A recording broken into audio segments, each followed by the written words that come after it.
ሰላም እንዴት ናችሁ ቤተሰቦች? እቺን ቪዲዮ አንድ አይተናት እንመለስ። በኢየሱስ ስም ጠላን ከኢትዮጵያ ምድር ላይ ረገምኩት እንጂ ሰስማይት ነው ማካቶ ዳባ ካቲያኖስ ሪባ ሻካዲያኑ ማቲያኖስ ጠላን ከኢትዮጵያ ምድር ላይ በየትኛውም ስፍራ ላይ ከጃቱ ላይ በኢየሱስ ማሰሮ ይሰማ። አሁን በጣም በምንም ታሪክ በማይመጣ ነገር መጣል ማለት ነው።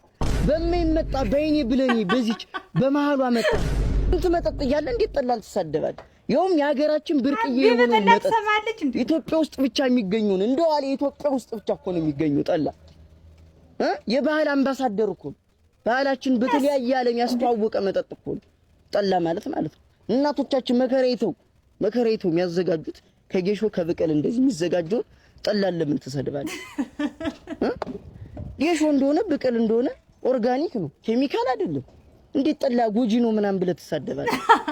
እና ይሄን ቪዲዮ በ24 ሰዓት ውስጥ አጥፋና እኔ ይቅርታ እንድልም የምትፈልግ ከሆነ አጥፍተህ ጠላ እየጠጣህ ቪዲዮ ፖስት ነው። አቢያት ሰማን በጠላ በምን ፈመሰችና በጠላ አይደል እንዴ? ሆ ዘንድሮ እኮ የማይመጣብን ነገር የለም።